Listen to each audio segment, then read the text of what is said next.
Yes, sir. Let us start.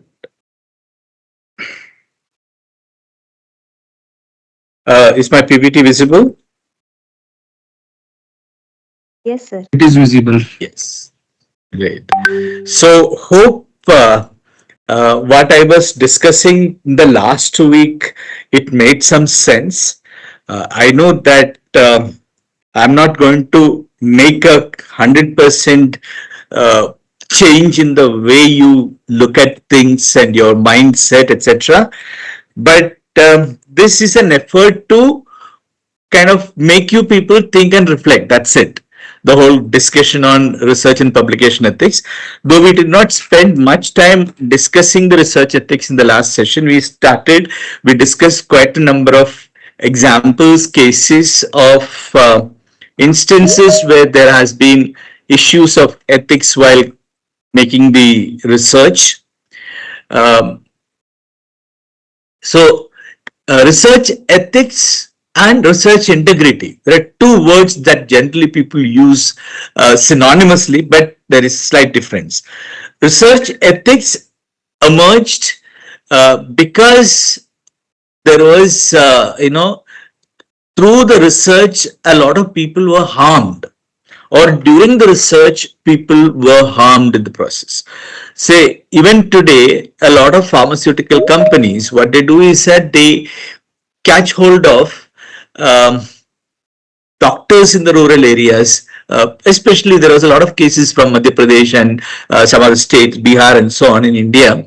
What they do is that they, any research, if it has to, medical research for that matter, if it has to be publicly available to the, if you have to make it commercially, if you to produce it commercially, you need to test it in human being, and then only with the human experiment you can actually finally give it to the public. So a lot of rural doctors are bribed by some of these big companies, and they push their untested medicine through these doctors, and doctors becomes willing collaborators uh, of testing the medicines on the rural areas, especially the remote vulnerable areas where people do not have the voice to question. People cannot take it upon themselves to take the doctors or hospital to the law, to the court. In that kind of scenario, a few death is compromised or is condoned, because for the larger good these deaths are considered uh, utilitarian. So that's why a lot of people look at it. So research ethics became very popular, or this became an important thing in the context of, let's say, Second World War, where we discussed both, all the parties, the Germans, Japanese, even the US and the British, they conducted experiments on war criminals and also the soldiers who were not having the proper voice. They did not have, oftentimes they did not have rights to represent that matter. They could not defend themselves. The defenseless people, they were used for conducting research, and this led to millions of people dying, a lot of people losing their you know some kind of impairment happened because of the medical experiment that happened, and that is the context within which the research ethics as a word emerged. Research integrity emerged in the few, I mean, much later, wherein they realized that the impact the research conduct being done, or the unethical research that is being practiced, it's not life threatening, but then it violates many moral principles. And they realized that people started copy and pasting somebody's research and saying, oh, this is my research, plagiarizing, or image processing. During the image processing, they do the image forgeries. So all these things, they said, is not coming under the ethics as directly, they call it research integrity. So these are all individual's integrity is being questioned here, and in most of our research we are not going to harm any human being directly, but it definitely creates some issues where we start using chat gpt for writing their entire research paper, or copy and pasting from somebody's research in our paper, or you know uh, taking some images that is already existing, or the test result, even though they don't match, they you just say it is matching with certain amount of manipulation of the data that you get through your research, etc. So these are some of the things people talk about that comes under research integrity. And most of the things that scope COPE and IEEE and all those people are talking is coming under the research integrity. So broadly, we call it research ethics. And both there's research ethics and there's a publication ethics. I'll talk about both of these things in detail later. But let's look a little bit into some of the major declarations or major initiatives that happened that kind of codified various various aspect as to what is expected and what is not expected in research. Okay, so today, right now, the time is about 2:15, 3:15, 3, about 4 o'clock, or about 3:45. We will take a break. Let's say 3:45, 3:30. We will take a short break. And before we go into the break, or immediately, when do you want to take the test? As you come back from the break, or before we go to the break? I think Okay, immediately after the break, we will start with the test. Fine, great. So 3:30, we'll take a break, and let's say we'll conduct the test around 3:40. Okay.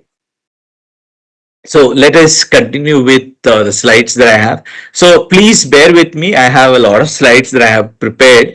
I don't know whether these slides are going to make really sense to you people, but just be with me, and let's read them together. So it's not just reading them together. I'll discuss some of these things, maybe an example. So again, we all know that we are all ethical people. We are all people with a lot of values and integrity, etc.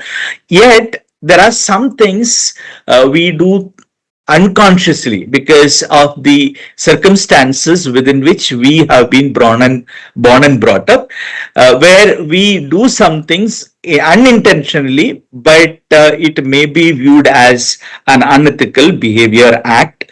Let us just broadly go through and see what are those things and how we can avoid certain behaviors.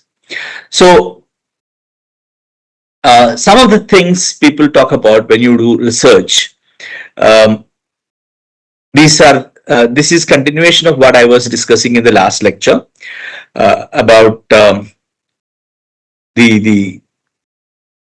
Indian, what is that, WMA and various other organizations talking about what constitute research ethics. So when you do a research, keep in mind there should be an independent review. There should be participants' welfare should be taken care of. Continuous evolution of your research materials, your research questionnaire, etc., should keep happening. So, independent review is generally discussed regarding when before, even before you go for a research. So this started in the medical research. Now it is being implemented in the social science research and technological research as well. Before you start collecting data, because I said it's in medical science because every medical science research has got an impact on human being, and any research that where human being is a subject, you need to take a lot of precautions to ensure that there is no harm is done to any human being during your research. So your research uh, methodology, the purpose, objective, proposal, etc., everything has to be approved by a competent authority, and they have to evaluate that the way you are going to conduct research is not going to harm anybody. Without that first approval, you're not supposed to start your research. And in Symbiosis, we have got an institution ethics committee, IEC we call it. So every medical science, every social science research, any research where you're going to collect data from the primary has to take their approval before you start research. Prioritize participant welfare. So various declarations, especially Declaration of Helsinki. I'm going to talk about Declaration of Helsinki a little more in detail in the next subsequent slides. So declaration emphasizes that the well-being of the human subject must take precedence over the interest of science and society. During the Second World War, science and societal development was prioritized, and in that process human welfare was not given priority. And since they had prisoners at their disposal who had no right, they could use them.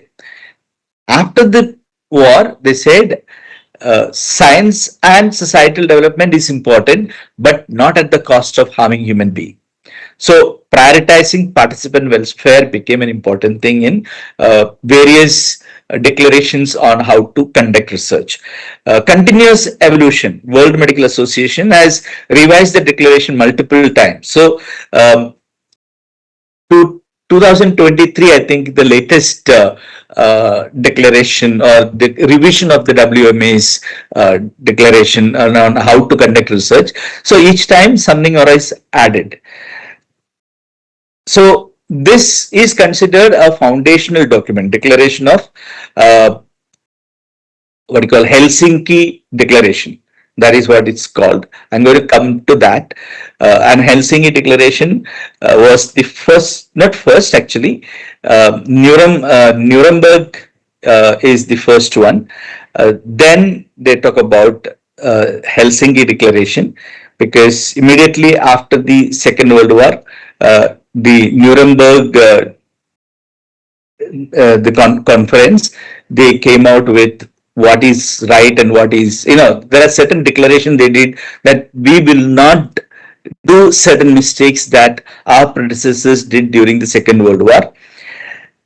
Then in 1964, the meeting held in Helsinki, and during that, they came out with a document which became the basis on which all the medical research and various other, today medical research expanded to include every research where human being is going to be a part and parcel of research.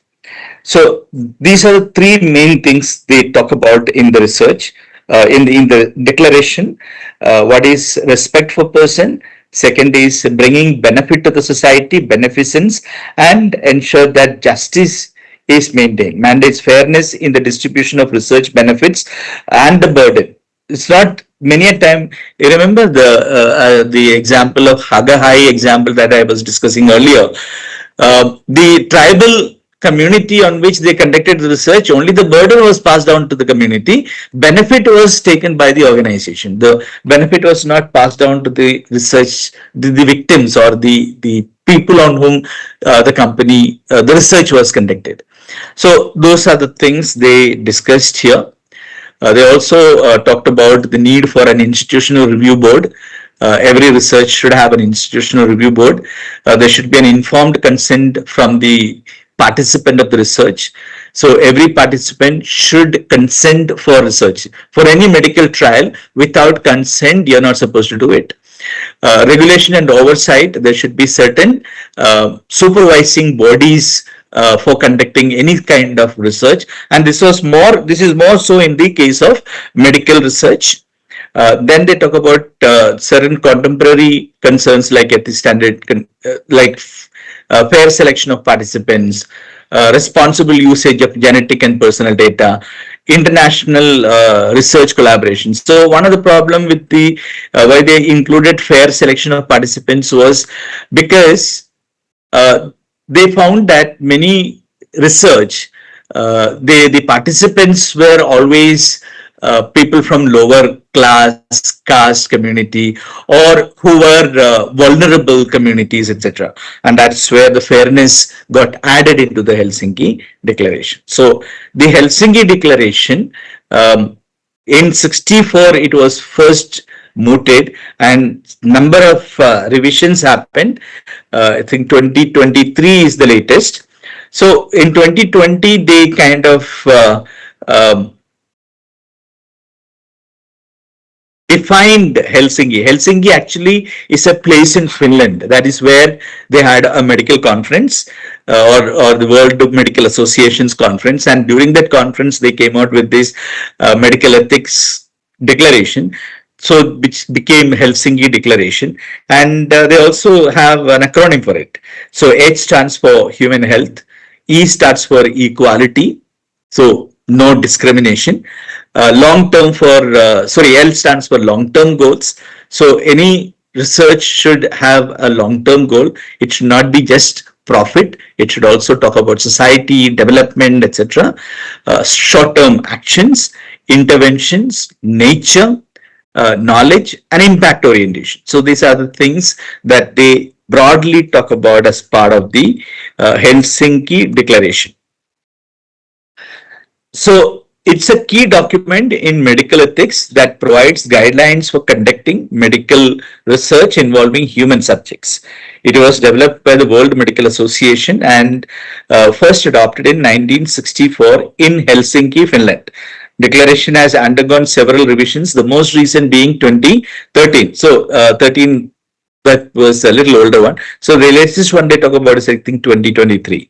It builds upon principles like those established in Nuremberg Code and is widely regarded as the cornerstone of research ethics. So the purpose was to ensure rights, safety, and well-being of participants in the medical research are protected, and also to ensure the ethical standards are maintained globally, even in regions where local laws may be less stringent. Say, for example, in a country where there's a caste difference, for example, where some are more privileged, some are less privileged.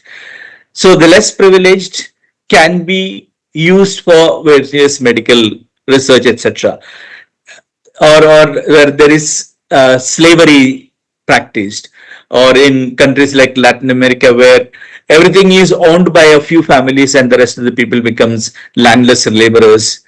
Uh, so in those places where people do not have the rights, they are often misused, exploited, etc. So that's why they had to bring in as a part of the standard. So they are talking about 10 major principal standards that they uh, brought in. So let's discuss what are those major principles that Helsinki Declaration talked about. Just a minute. I'm sitting in a room.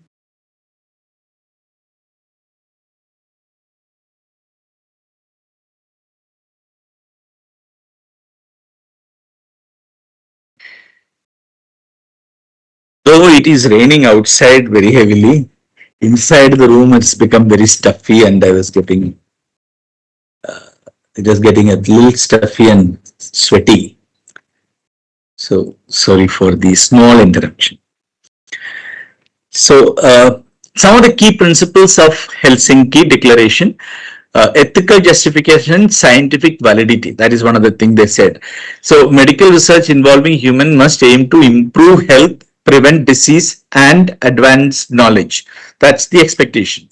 Research must be based on scientifically sound principles and thorough preclinical research. So, as I said earlier, every research that you are going to undertake has to have a pre-approval by a competent authority. That is one of the things. So why I'm talking about this, because a lot of this is now incorporated into various other fields of research, not just medical research, various other research. So respect for participants is an important factor. Risk and benefit assessment, informed consent from the participant. Vulnerable population should be protected. This happened because of the example of that Haga High thing that I talked about, or many communities, many example, many unethical research that got reported in different parts of the world. So vulnerable populations and their protection became very important in conducting research. There should be an independent review of your research. The research protocols must be reviewed and approved by an independent ethics committee before the study begins. Transparency has to be maintained. Researchers must publicly disclose the study design, funding, potential conflict of interest, etc., when you are planning to publish your research. Post-study provisions are also under the protocol, where they talk about researchers must ensure that participants benefit from any interventions proven effective during the study. Access to new treatment must be made available after the study concludes. See, there were a lot of studies conducted on, syphilis studies, etc., where they wanted to study the peoples. They identified a group of people, and especially people who had certain infectious diseases, and they were trying the impact of medicine and no medicines. So there was this particular research conducted on a group of people who had what they call syphilis. It's a sexually transmitted diseases, and these are pretty painful kind of disease. Um, the researchers deliberately withheld treatment to a certain number of people to find out the effect of not treating vis-a-vis treating with their medicine. So that those are the things they're talking about. The access to new treatment must be made available immediately after the study concludes, etc. Then use of placebos is another very important thing they talk about. Placebo use is restricted to cases where no current proven intervention exists, when withholding treatments does not pose undue risk or harm to participants. So placebo, I think you're familiar, isn't it? Placebo is, it's hello.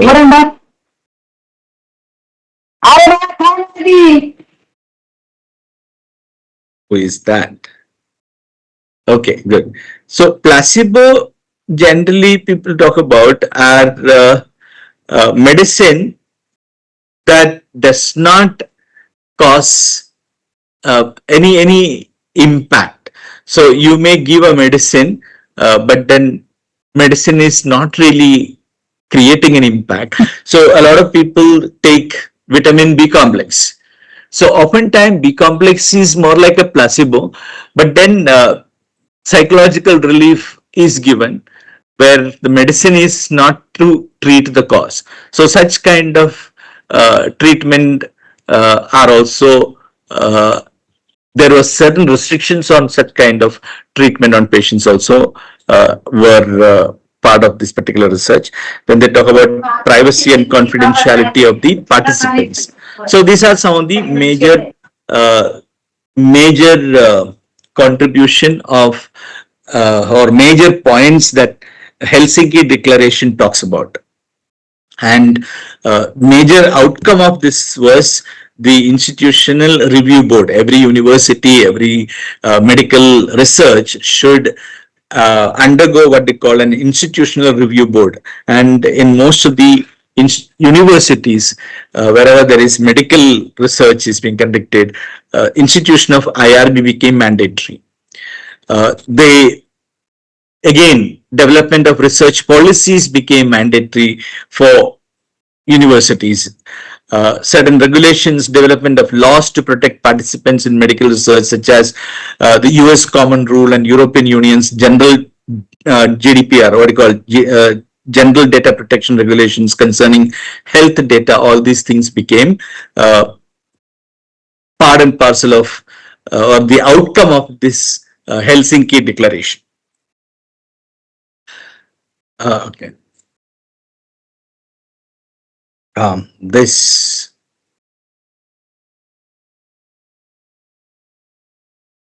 let's skip that. So in when we talk about social research, we said Helsinki Declaration was mostly for medical. World Medical Association has brought that into, and it was directly related to what you call medical science research. When it comes to social sciences and the natural sciences, including applied sciences like computer science, we talk the Helsinki Declaration becomes the basis on which everything else got framed. And for a long time, guidelines for university. And symbiosis also started only by 2023. So by 2023, symbiosis started somewhere in the 1970s for bringing in uh, institutional ethics committee for social science research and the natural science, the applied sciences research, especially in computer science and engineering. So that's where we are at this point of time. And today, for any research, you need to take the permission of the institutional ethics committee. That's how it is. So one is about unethical practices. So I'm going to talk about next 3-4 slides. What are some of the major unethical aspects that people have observed in social sciences and applied sciences research, uh, not only in India, in general. So one is what they call manipulating data. So there are a lot of examples. Say, this is one example. Dr. Diederik Staples' research in social psychology in Netherlands. He was accused of fabricating the and manipulated data sets for over 50 publications. So research papers that he published. So this particular researcher, Diederik Staple, he's accused of publishing research papers. Almost 50 of the research that papers that he published, he was accused of fabricating and manipulating data sets. And he provided falsified data to students and collaborators, inventing entire data sets to support his hypothesis about social behavior, discrimination, and morality. And often what happens, these kind of people, very influential researchers, and when they write something, often starts thinking it is right. And a lot of policies are framed based on the writings of these people. Now, here is a example has published based on falsified and false data, fabricated data. So that is one of the unethical issues that generally people observe in research. So the outcome of his research of the investigation, because somebody found out that this person has been fabricating data, and then there was an inquiry, and eventually his papers were retracted, and a scandal triggered nationwide reforms in research integrity in the Netherlands. And then this became a basis on which policies got framed across. So fabricated experimental data on molecular this is another example by John Henry Shaw. So again, accused of fee hacking or cherry picking and data manipulation in over a dozen food behaviors. Again, a lot of these kind of research. So the nature of manipulation in this particular case was allegedly manipulated the experimental data on primate cognition to support hypotheses about moral reasoning in monkeys, and the data was manipulated. So such research led to people bringing those under the ambit of research ethics. So Another the two is issue coming people here, talk broadly script, is the issue and of then I plagiarism and what they call intellectual theft. I remember somebody talking to me. A friend of his went to please US, confirm if you can spent hear me. 7 years. An Indian That means that from this room, Pune. now He assume went to US, after 15 did minutes more, his PhD, you can find out spent right almost from, seven if you years suppose go for conducting this case, various you are going research, to get 200 etc., and for this cases, just finally find it out time the for upper level. his thesis defense. And during the defense, the person examiner pointed out from page by page that from where he has copied. So almost 60 pages of his thesis he had copied directly from somebody else's research. After 7 years, this person is submitting his thesis, and in that thesis, almost 60 pages was taken from somebody else's research. And he was banned from doing research, etc. And he said, his friend was telling this guy, he just disappeared. Nobody knows where he is now because the shame that he brought upon himself, his family was so huge that he could not face anybody. He just disappeared. So that's one example that I came across where plagiarism was led to a person's kind of entire life got destroyed. So researchers in management sometimes and also computer science copy or replicate others' work without giving credit, violating intellectual property rights.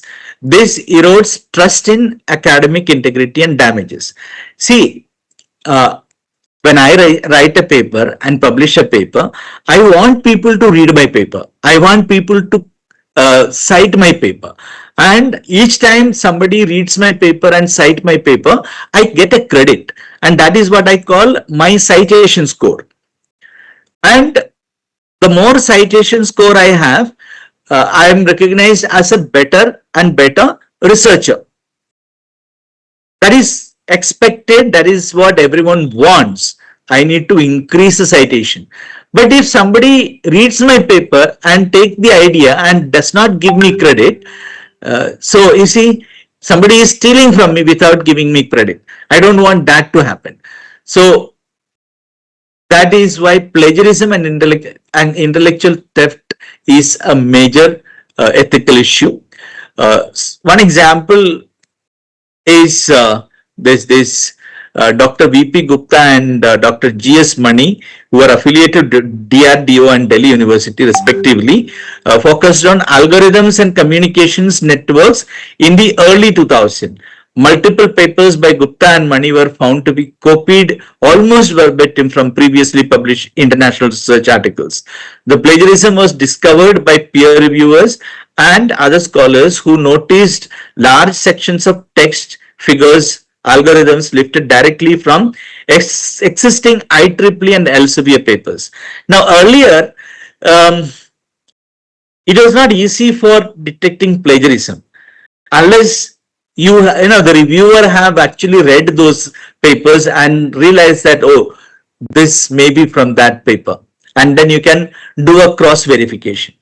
Nowadays we have Turnitin and Authenticate and various other tools. You just you put the paper and paper it automatically tell you from which part and what are the sections that you have copied from where, etc. So IEEE banned the authors from publishing in its journals for several years. Their papers were retracted from the IEEE Explore digital library. The case prompted IEEE to strengthen its plagiarism detection and ethics policy for upcoming for computing research submissions. Okay, this is about plagiarism. Exploiting vulnerable population is another important aspect of unethical research. Uh, Conducting management research in developing countries or among economically disadvantaged groups without proper consent or fair compensation. Organization like Ford Foundation, if you heard about, uh, was accused of kind of funding research in third world countries uh, and to collect data, and then that data was used for um, vilifying or discrediting countries like India and various other South Asian countries. So here is an example of gathering consumer behavior data in low income communities without disclosing the purpose or compensating the participants. One example was microfinance field experiment on poor Andhra Pradesh women. They used randomized controlled trials studying the impact of microfinance and microcredit on poverty alleviation programs. So, poor women from self help groups. I hope you are familiar with the concept of self help groups, isn't it? So, it is a kind of what they call a Bishi group, not Bishi exactly. It's women's self saving schemes, basically, small saving scheme. They were used as experimental subjects without full understanding that they were part of a research study. In some villages, credit was deliberately withheld. They were the control groups of their research, causing loss of livelihood opportunities or financial distress to a number of families. So women who wanted and who had the capacity to take a loan and do financial activities were denied loan and various other financial incentives by as part of this research. So participants signed forms without understanding English consent document. They had taken consent forms from everybody, but nobody understood what was in the consent form. Researchers collected detailed financial, family, and health data without sufficient data protection safeguards. So these are some of the examples that we talk about exploiting the vulnerable populations. I remember watching a movie recently. Um, Anybody can think about such kind of an experiment?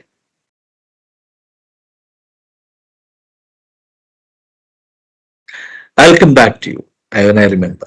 Then they talk about another issue is falsification of findings. So fabricating or altering research results to support a desired hypothesis. Again, a lot of computer science research is accused of falsification of findings.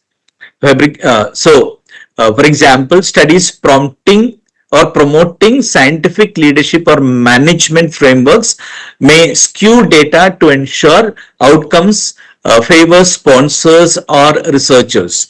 So many a time, researchers or it's not sponsorship sponsors or the funding agencies want certain kind of outcome from your research, and in order to get that outcome, you may falsify the data.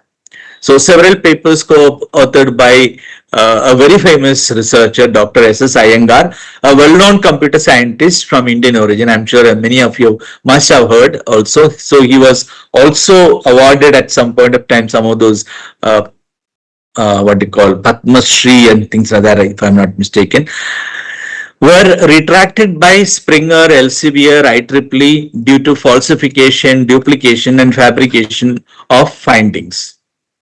So this was, and he was supposed to be probably the person who had authored maximum, an Indian who holds the record of publishing maximum number of research papers, Iyengar. So some of the key issues regarding this falsification is that falsified experimental results in distributed computing and AI optimization algorithms, recycling of identical data and graphs across multiple publications claiming different experiments, plagiarized and manipulated figures where data was altered to show performance improvement of proposed algorithms, duplicate submissions of the same results to different journals under new titles. So these were some of the ways Iyengar increased his publication numbers, and he and his students together. Then they talk about coercive participation, forcing employees or students to participate in management research without genuine voluntary consent. See, if I want to understand the IT employees' job satisfaction or IT employees' willingness to adapt certain practices, employment practice. So as a researcher, I would go to the HR of the organization and say, I want to conduct the research in your organization, and research. The HR would say, okay, fine, come at certain time. So you go there, you will have some 100, 200 employees forcefully seated in a room, and everybody has to sign, fill in the data. Now, in such scenario, 99% people will always give you wrong data. So you will never get correct data when you use coercion to get the data from your participants. So forcing employees or students to participate in management research without genuine voluntary consent is a fact. Is a practice by a lot of people. So examples could be surveys or experiments in organizations where employees feel pressured to participate due to fear of negative consequences, and also sometimes positive consequences. Some faculties would say that if you participate in this survey, I'll give you 2 extra marks. Some faculties do that, five extra marks for a particular course. So you're incentivizing. Again, you will never get the correct answers. So projects such as Pratham's teaching at the right level, that is TAL, or ASCR assessments and World Bank funded learning outcome experiments in states like Bihar, Uttar Pradesh, and Madhya Pradesh, where the participants had no choice. They were forced into. The nature of coercion can be teachers and students were not given the option to refuse participation because the research was conducted through the government schools, or and participation was framed as part of official duty for the teachers, and it was not voluntary for the teachers. Teachers were required to collect and submit classroom data for study, even if they did not consent or understand its purpose. Students were assessed and videotaped without informed consents from the parents. So these are some of the examples how World Bank funded research manipulated uh, the research participants. Then breach of confidentiality is another very important thing, and I'm sure GDPR and DPDP and all those things are talking about confidentiality of the data. So violating participants' privacy by sharing identifiable data without their consent is another factor, wherein the example could be leaking sensitive employee feedback collected in organizational behavior research. So breach of MOU between a private university and industry partner. This is an example, happened in 2018. Um, Institutions involved a private technical university in Maharashtra and a Bangalore-based IT company. Nature of the breach in this particular case was the university signed an MOU with the IT firm for joint research on AI-based student assessment systems. The agreement stipulated shared ownership of data and publications. The university later published the results independently, excluding the company's contribution and data acknowledgement. The company alleged breach of confidentiality and intellectual property terms. That's a case that happened. So breach of confidentiality is another factor that we need to keep in mind when we conduct research. Then they talk about unethical funding sources. Accepting funding from sources with vested interest that biases the research. For example, could be management studies funded by tobacco or fast food companies to minimize the perceived harm of their products. Uh, Taking a little ahead and or to another level. So there was this particular company that was blacklisted by the institutional investors across Europe and North America. An Indian owned company, a company owned by Indian from Maharashtra, set up his factory and his company in the US, sorry, in UK, and the business practices led to a lot of harm to a lot of people. The company got blacklisted by the institutional investors in Europe and North America, and they come back to India. and then they went to an organization called NDTV. NDTV was considered a very ethical organization, and they started funding their social initiative. They had this Save the Tiger, Teach India kind of programs they were spearheading. So they started funding such programs, and eventually the negative impact that was created just vanished. Today, in the stock market, that company stock is at the top. So I don't want to name the company. I hope somebody will be able to understand, identify the company. So keep it to yourself. So something very similar to that when it comes to research. There are a lot of these researchers, the companies that wants to use institutions. Say for a lot of initially for a long period of time, Kingfisher used to be considered a very good company. A lot of institutions in Bangalore used to take fund from such organizations and conduct a lot of research, which kind of promoted the use of alcohol and various other things, not directly but indirectly. So ITC funded tobacco research in Indian universities happened from 2000 to 2010 period. Pharma industry sponsored clinical trials in medical colleges, institutions like AIMS, PGI, MER, several private medical colleges as part of it. Research on corporate social responsibility, environment governance, consumer behavior, funded by companies whose own ethical or environmental records were very poor. So these are some of the hard examples of how funding source has unethical background, and such kind of research needs to be avoided, should be avoided, not needs to be, should be avoided by the universities.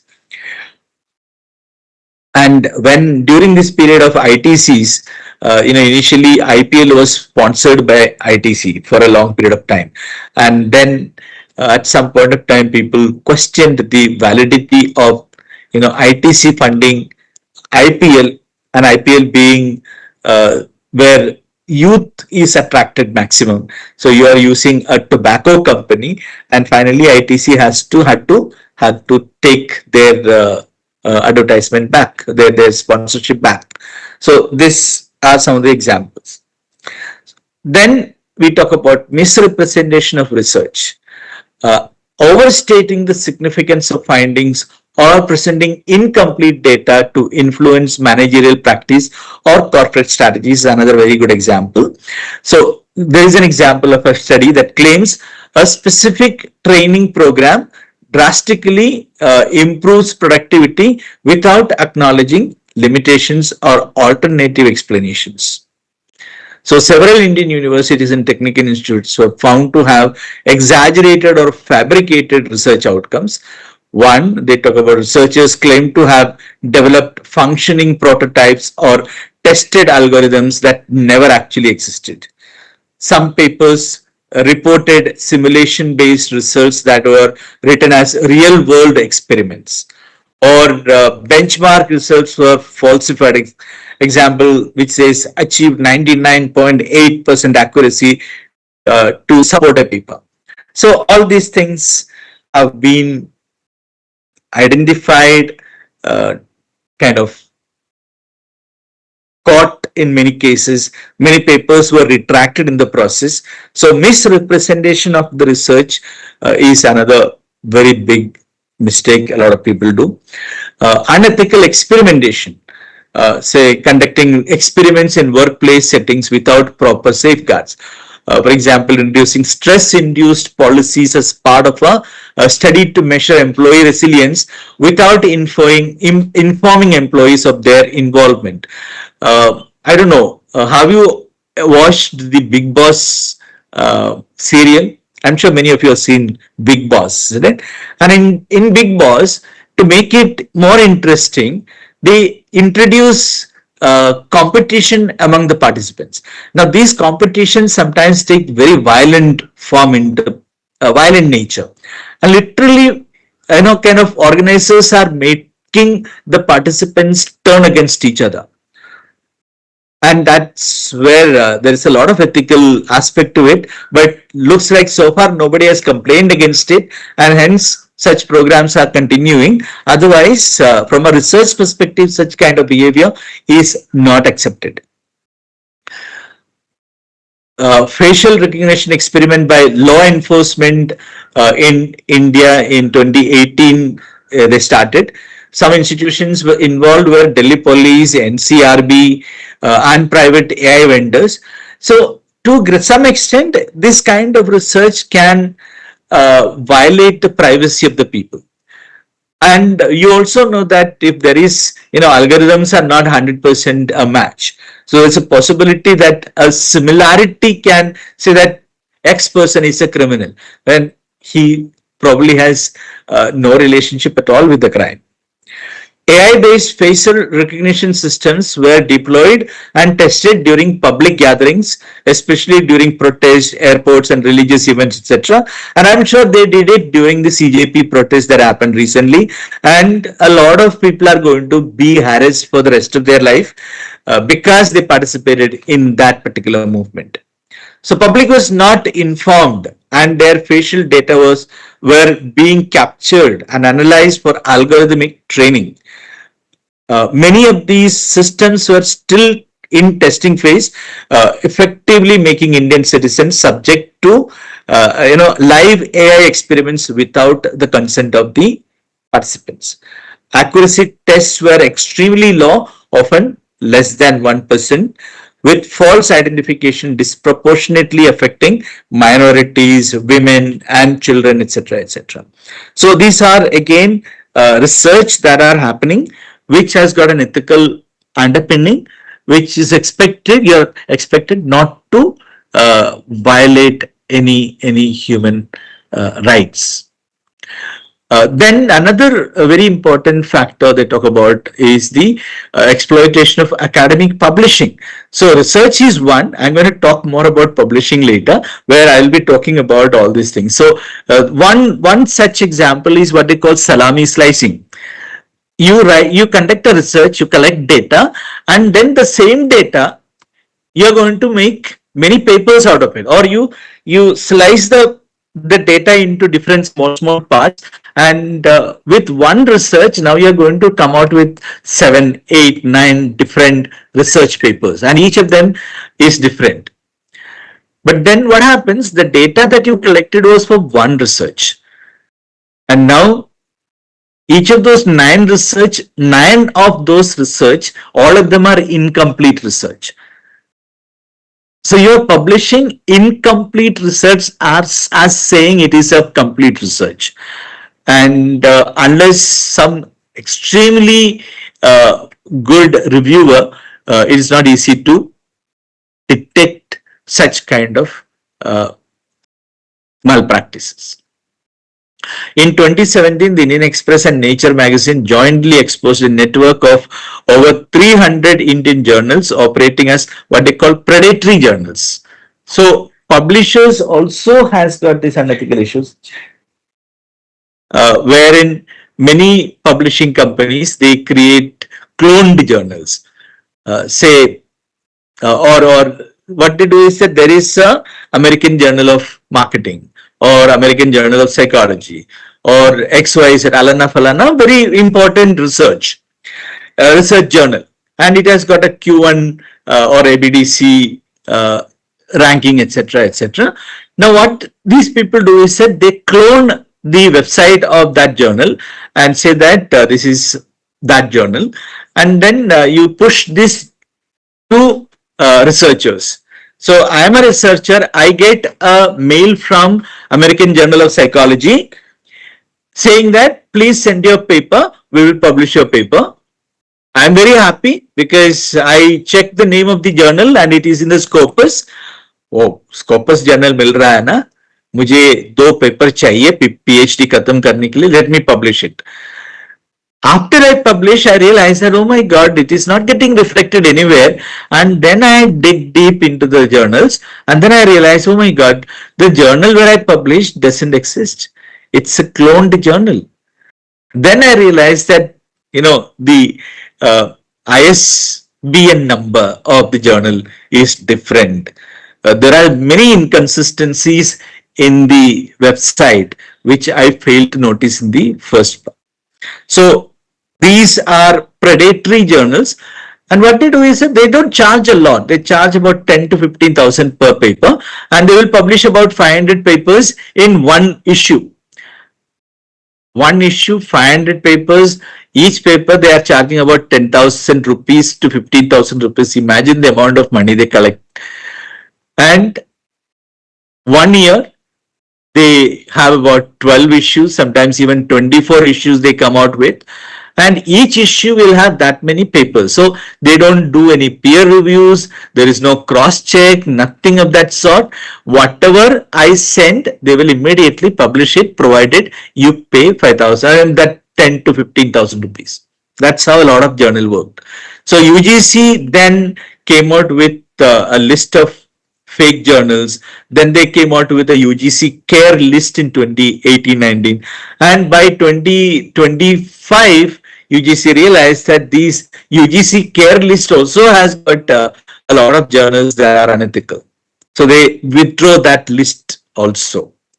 So these are some of the major areas in which research ethics well, one need to be very cautious, and these are some of the common unethical practices by various organizations, various institutions, various individuals when they conduct research.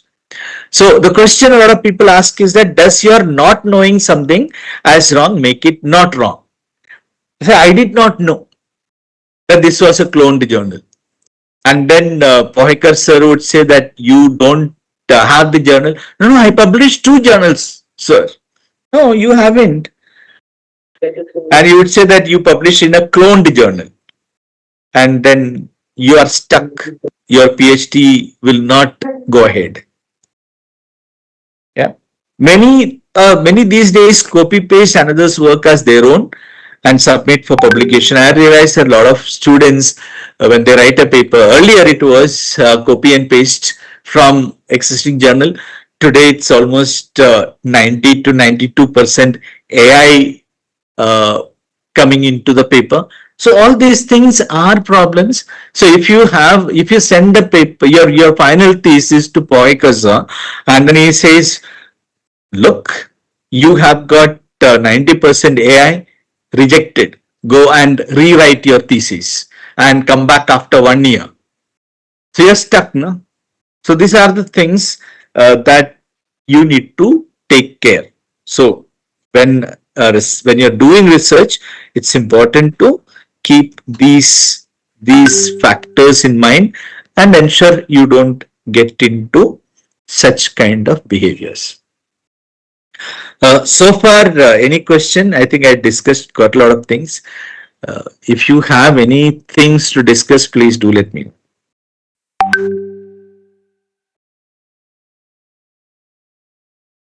Okay, Rahila says thumbs up. I am having, sir, I'm Trupti Runge. I am Okay, having one question. yeah, Tripti. As you said that, whenever we are going for the thesis and the 90% AI is Hmm. detected. Hmm. So, Yes, means in nowadays, everyone is using AI for the help. Okay, correct. and if you're writing something with our Hmm. own language, okay, Yes. but we are not so fluent in English or whatever. I means, I'm talking about myself only. I'm not so too good in English. So can Ah, I take the help for the converting my words into some logical word? Yeah, my some logical word into a well formed word. I can take the help of AI word. It will be considered or it will be not considered. I will have to work on it. I'm sure you know the answer to your question. So it will be considered as a what do you call AI considered. Okay. AI content. Generated reports. Yes. Yeah. So you use any paraphrasing tool, it will be considered. But let me also be let me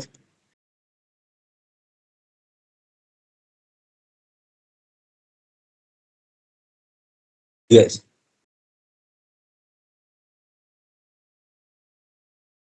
That only I Absolutely. want to ask. Absolutely. Sir, so another thing. So last few months back, I submitted a paper in Journal of Sustainability.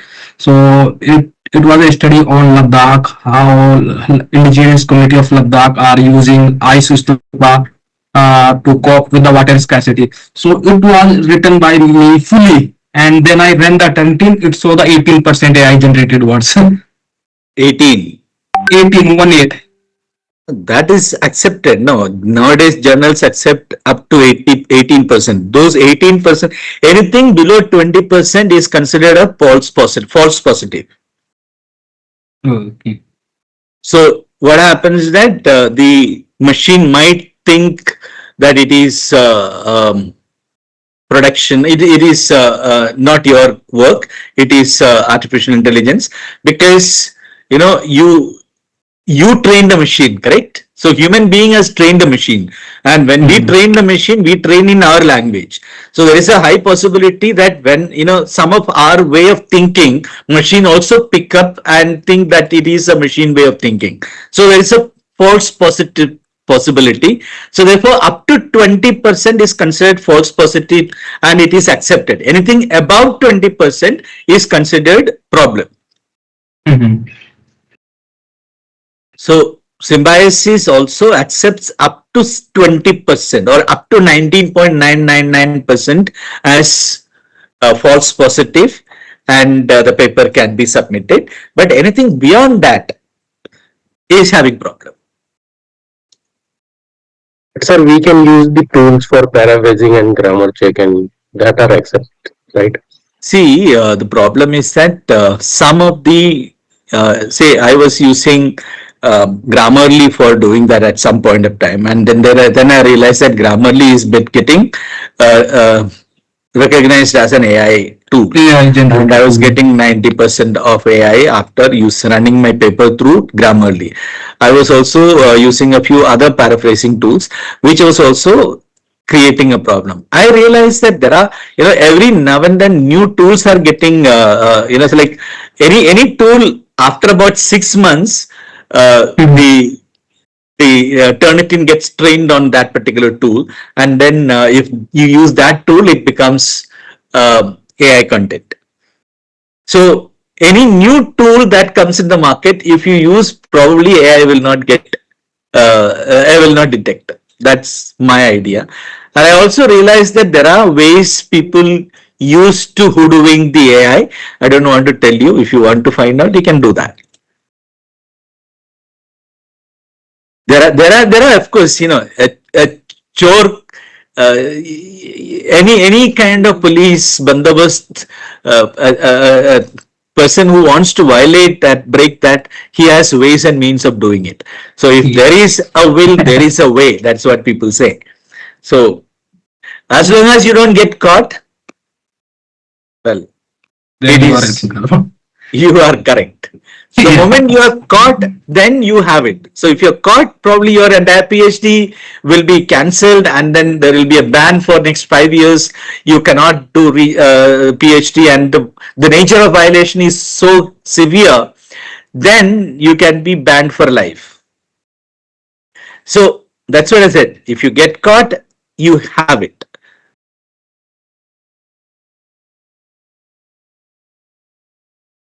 Okay, good.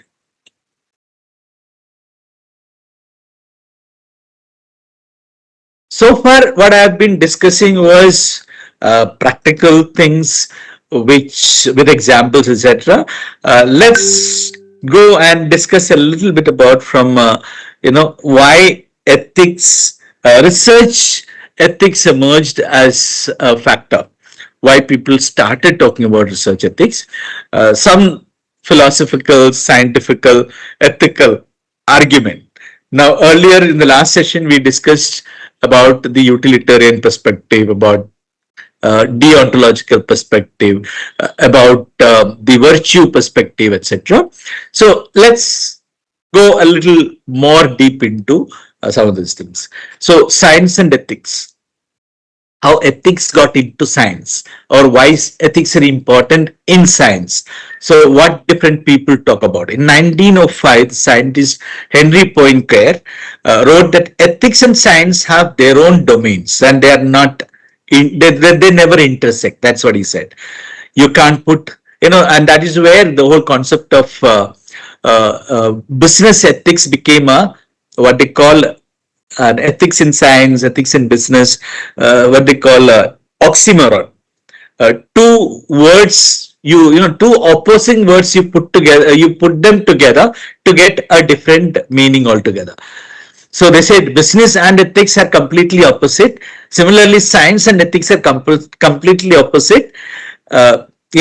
Ethical science or scientific ethics are oxymoron for Henry Poincare kind of a research. Even as late as 1963, the scientist Richard Feynman argued that questions such as should I do this, what is the value of this, have no place in the scientific life. We asked today, if I do this research, is it going to create problem?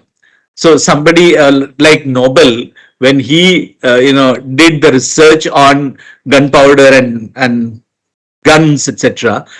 So probably he did not ask that question, should I do it? He went ahead and do it because that was a scientific uh, invention. And later on, he realized that he should not have done that because the consequences that one invention brought to the world was catastrophic. So here there are also researchers who ask this question, like, should I do it? What is the value of this? No, science should not ask. If science is going to ask such questions, you will never be able to do anything new. That's what they say.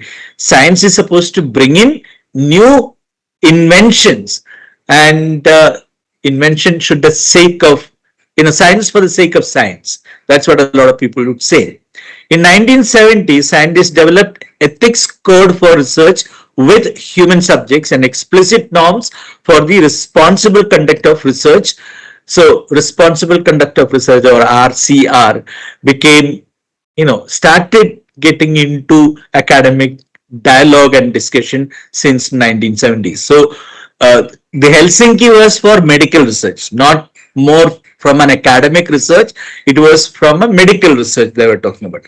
1990s, scientists have been asked to consider the broader impact of their work. Far from being able to ignore philosophy, scientists are now being asked to do more and more of philosophy.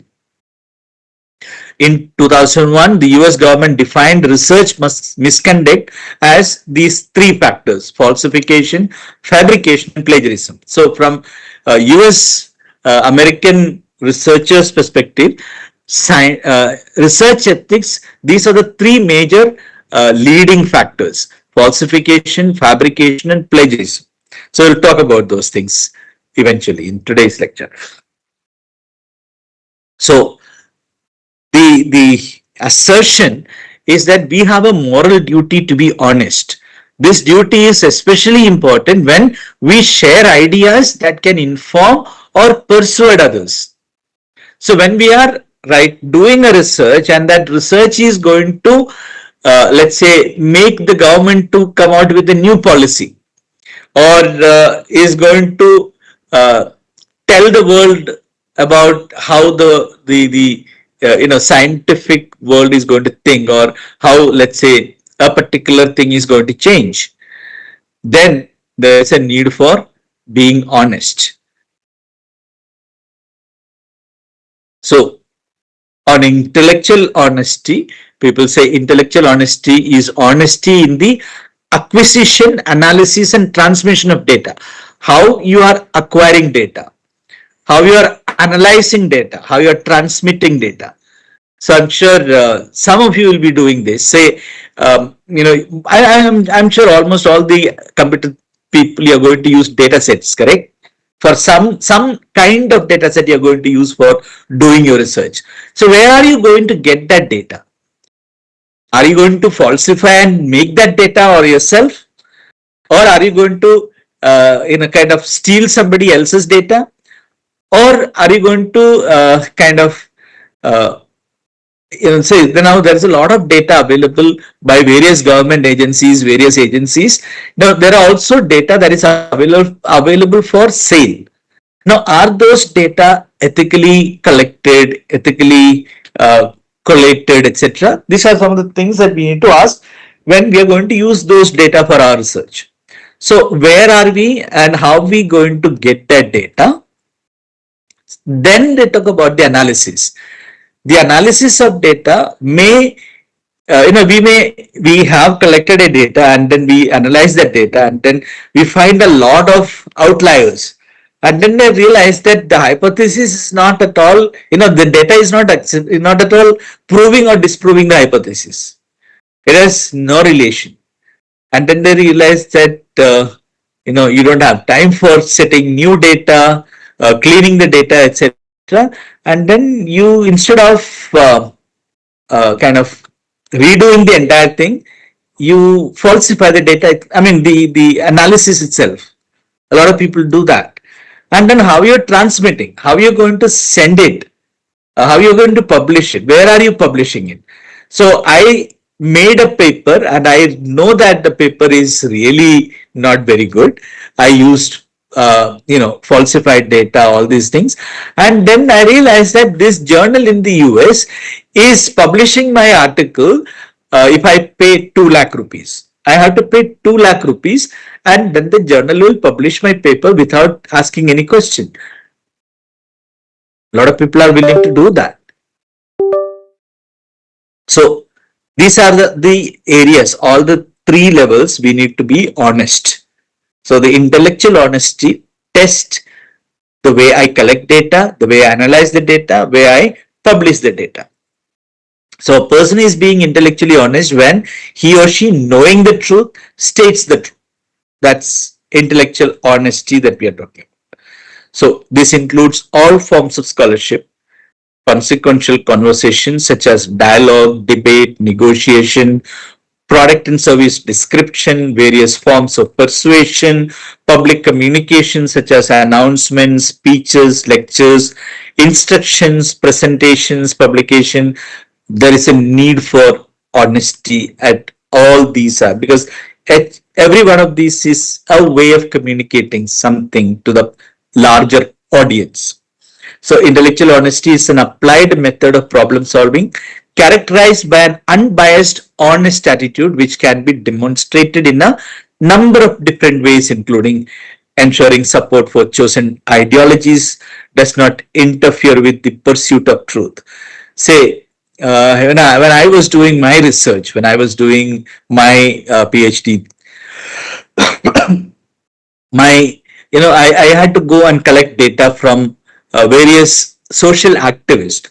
I did a research on the role of social activists or social movements in ensuring a particular project, government project implemented. So there was a government project called Employment Guarantee Scheme in Maharashtra, which later on became what they call MNREGA, Mahatma Gandhi Rural Employment Guarantee Act in India, which again now got renamed Ramji BBG, so which some new name they have got it. Now that particular thing, when I was studying my part of the research, we five of us took five different aspects of the implementation and studied that. What I studied was the implementation or the effective implementation of EGS and the role of NGOs. That was my study. And then uh, I had to go and interview various political leaders, and I had to also go and meet people who had what they call a little bit of left leaning, a lot of left leaning, what we call the Naxalites, etc., etc. I had to go interview them, talk to them, and collect data from those people. And when I write the certain chapters and give it to my guide will literally throw it back at me saying that, Shaji, what bullshit have you written? Everything is showing your political ideology. I know your political ideology, and then you have reproduced. You are trying to corroborate your political ideology through what they have discussed with you. So he says your ideology should not interfere with the truth or the reality. So relevant facts and information are not purposefully omitted, or even or when such things may contradict one's hypothesis. So when I did my PhD, I had um, six hypotheses, and I realized that one hypothesis is not fitting, and what to do. And if my hypothesis is not accepted, then everybody is going to question.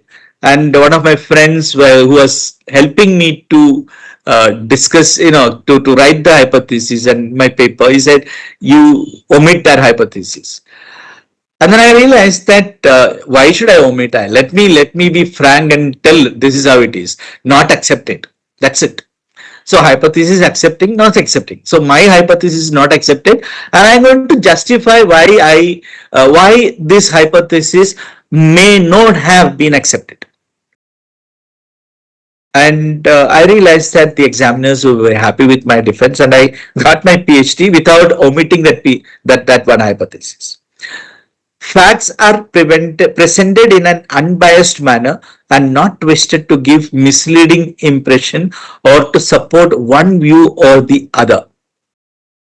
References or earlier work are acknowledged wherever possible, and plagiarism is avoided. So if you want to quote somebody's writing, you put them inverted comma, put them in italics, and give a citation. It is accepted. It will not be yours. You don't put an inverted comma. You don't put that in italics.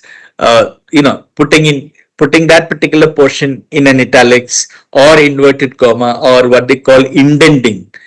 Uh, then it is if you don't do any of those things, it is considered as your writing, and that's problem. So you need to acknowledge the contribution by everybody when you write a paper.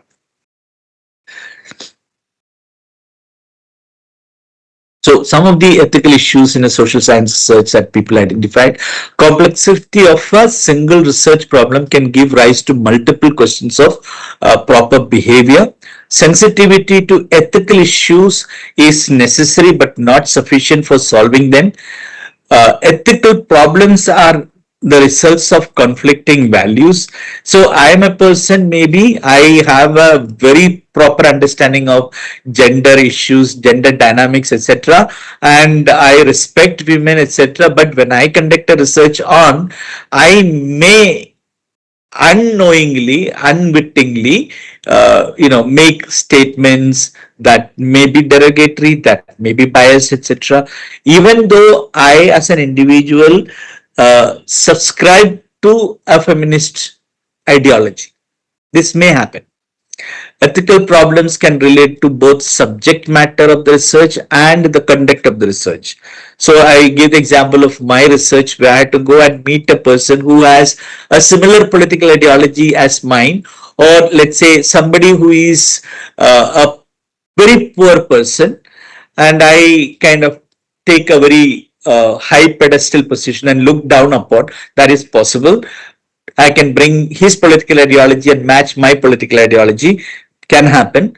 So subject matter of the research and the conduct of the research both can be manipulated or biased or influenced by my ideologies, values, etc., etc. An adequate understanding of an ethical problem sometimes requires a broad perspective based on the consequence of the research. Ethical problems involve both the personal and professional elements. Ethical problems can pertain to science and to research.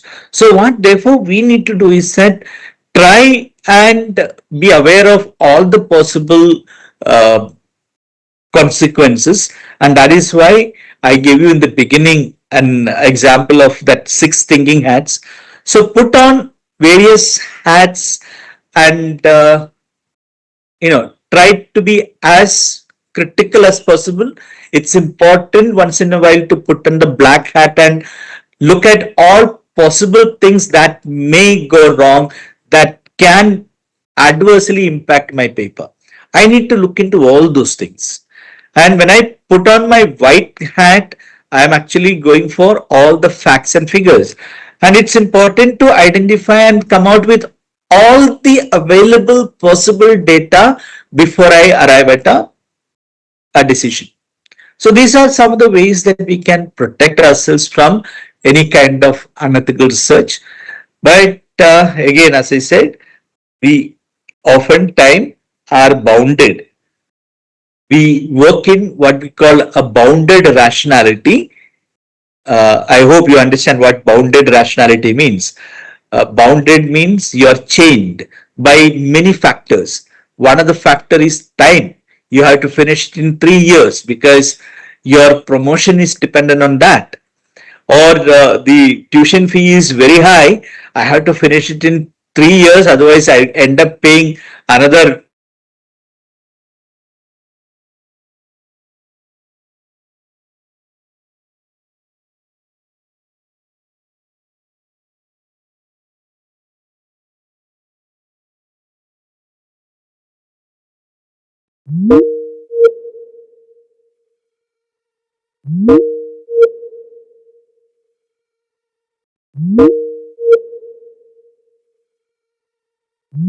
Fabricate, you will never be able to complete. Without telling the guide, you start doing all those things. And this is one of the problems why a lot of people end up committing a lot of wrong research. So that is one. Time is one. Money is another one. Third could be availability of the data. You don't have all the data. You don't. The data is very expensive. So these are some of the reason why our research is not 100% accurate. There are two ways of looking at it. One is try and get all the data. The other is just state at the end of the paper, these were the limitations of my paper. I only could get this much data, and therefore there may be a bias in my data. However, I tried to use all the scientific methodology in conducting my research. If you are able to do that, then there is, your paper will be accepted. Otherwise, your thesis will find problems. If even if one research examiner finds problem, you are in problem. And if he insists that this cannot be accepted, then you will have to redo your research. You know, so your 3 year, 4 year, 5 years of work gone in the drain. That's what happens. Okay, I think as we discussed 3:35 ho gaya, we will take a break.